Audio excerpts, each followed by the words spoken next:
Halo semuanya Cah, jumpa lagi bareng aku Abid. Gimana kabar kalian? Semoga sehat selalu dan rezekinya lancar ya. Kali ini aku akan menemani kalian di segmen pertama, Bicara Politik yang akan membahas politik lebih dalam tapi tetap santuy.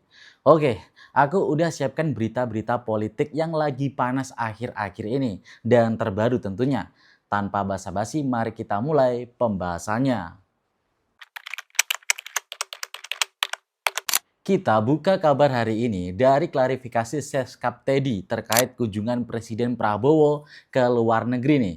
Jadi banyak dari kita yang bertanya-tanya, kok Presiden hobi banget ke luar negeri, terutama ke Paris. Ada apa dengan Paris sebenarnya? Bahkan sampai ada kritik dari tokoh publik, salah satunya mantan Wakil Menteri Luar Negeri Dino Patijalal yang menyoroti betapa seringnya Pak Presiden Prabowo kita ini terbang ke luar negeri. Saking ramainya isu ini, netizen langsung auto reaktif nih. Waduh, kok jalan-jalan mulu? Sengaja habisin anggaran negara ya? Atau berapa puluh miliar tuh yang habis dari duit pajak kita? Jadi dilansir dari Tempo dan Kompas, total sekitar 53 kali kunjungan kerja dan lawatan internasional ke berbagai negara belahan dunia telah dilakukan Presiden Prabowo. Mendengar kritik yang makin liar nih, Seskap Teddy langsung ngasih penjelasan tegas lewat keterangan resminya pada Senin 1 Juni 2026 kemarin.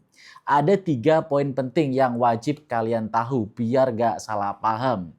Jadi pertama, Seskap Teddy menegaskan kalau segala kelebihan atau tambahan biaya dari anggaran ditanggung oleh dana pribadi Prabowo. Jadi yang kedua, jumlah kunjungan dipangkas di era sebelumnya. Kalau dulu rombongan ke presiden atau kepresidenan nih, sekali jalan bisa lebih dari 120 orang. Nah, di zaman Prabowo ini jumlah rombongan dikurangi secara besar-besaran maksimal 50 sampai 60 orang aja. Dan yang ketiga, istana membantah keras kalau kunjungan ini tujuannya buat formalitas atau gagah-gagahan saja. Di era global yang dinamis ini, personal touch alias kedekatan emosional antara pemimpin itu sangat penting demi mengamankan pasokan pangan, energi, dan juga bantuan kemanusiaan. Terus kira-kira berapa sih perkiraan pengeluaran negara untuk kunjungan presiden ke luar negeri? Jadi dilansir dari BBC, Sekretaris Jenderal Forum Indonesia untuk Transparansi Keuangan, Misbah Hasan, telah menghitung dari setidaknya 50 kunjungan luar negeri Presiden Prabowo, negara telah menghabiskan kira-kira 500 miliar rupiah. Tapi tunggu dulu, jangan cuma lihat pengeluarannya aja, kita lihat hasil atau timbal baliknya buat Indonesia.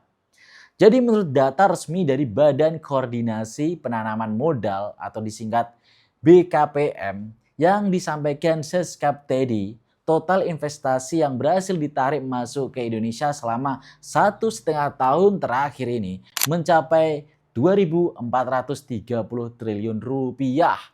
Jadi kalau dihitung secara matematis nih, modal ongkos yang dikeluarkan negara jauh lebih kecil dibandingkan hasil investasi raksasa yang dibawa pulang Prabowo untuk pembangunan ekonomi kita. Nah, gimana menurut kalian? Kalian masih menentang kalau Prabowo kunjungan ke luar negeri atau sekarang setuju nih? Tulis pendapat kalian di kolom komentar ya. Kabar kedua kita, ada insiden yang sangat tidak biasa nih mewarnai jalannya sidang lanjutan dugaan kasus korupsi yang menyeret mantan Menteri Pendidikan, Kebudayaan, Riset dan Teknologi yaitu Nadiem Makarim. Ruang sidang utama seketika gelap gulita akibat lampu mati. Tepat saat Nadiem tengah membacakan nota pembelaan atau pledoi di depan majelis hakim. Aliran listrik di seluruh area ruang sidang ini tiba-tiba terputus, memadamkan seluruh pencahayaan dan sistem pengeras suara. Akibat pemadaman listrik ini, pembacaan pledoi sempat terhenti total selama hampir 15 menit. Untungnya, selama atau setelah pakai genset darurat nih, listrik kembali menyala dan Nadiem Makarim bisa melanjutkan pembelaan diri. Ternyata, mati lampu itu nggak hanya terjadi di Sumatera aja ya. mati lampu secara misterius nih. Dan di ruang sidang pun bisa mendadak mati lampu secara misterius juga, Cah.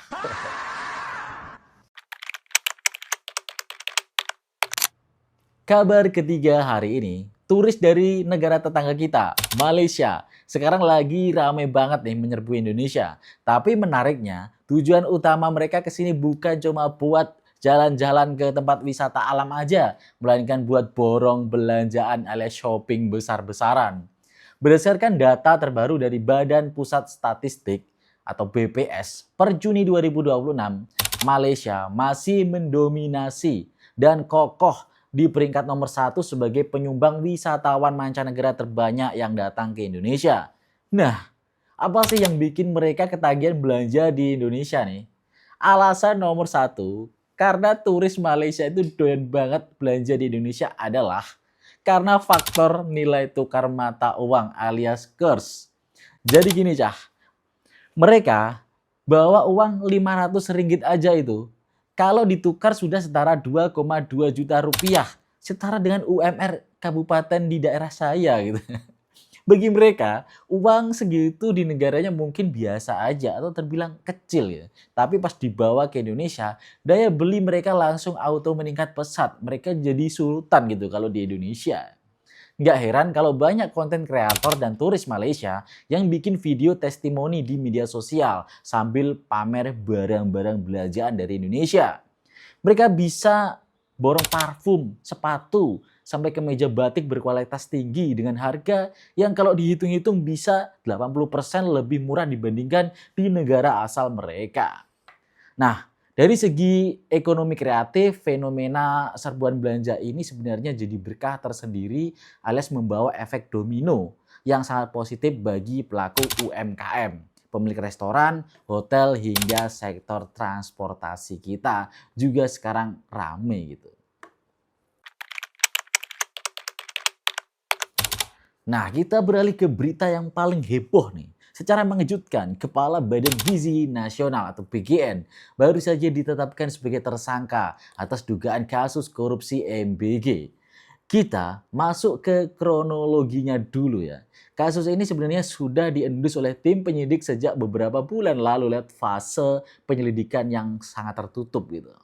Nah, kebetulan di bulan Mei kemarin, Kepala BGN ini mengajukan izin cuti dinas untuk berangkat melaksanakan ibadah haji ke Mekah.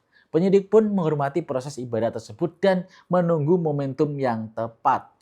Begitu rombongan haji dari jajaran pejabat tersebut tiba kembali di Indonesia pada awal Juni 2026 ini, tim penyidik gak pakai lama langsung melayangkan surat panggilan darurat.